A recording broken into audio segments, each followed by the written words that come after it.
Reklami fil-gazzetta li kien għamel George Hisler lura fi żmien meta kien segretarju parlamentari juru riga differenti li qed juża bħala kummissarju għall-standards fil-ħajja pubblika. Dan innutaħ il-Ministru fl-Uffiċċju tal-Prim Ministru Carmelo Abela li fi programm fuq l-Istazzjon Nazzjonali wera r-reklam li kien għamel Hisler fuq il-gazzetta meta kien segretarju parlamentari fi żmien Gvern Nazzjonalista. Dan ir-reklam jindirizza lill-kostitwenti tiegħu u fih jistieden lil kull min jixtieq jiltaqa' miegħu biex jagħmel kuntatt miegħu jew imur l-uffiċċju fil-ħinijiet li wkoll huma mniżla fir-reklam.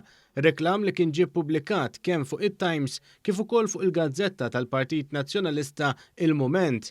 Din il-promozzjoni personali pubblikata fil-gazzetti tixbaħ lil dik li l-Kummissarju tal-Standards qal li mhix waħda permissibbli li ssir minn Ministru minn fondi pubbliċi meta ġie biex jiddeċiedi dwar reklam li sar fil-gazzetta mill-Ministru Carmelo Abela.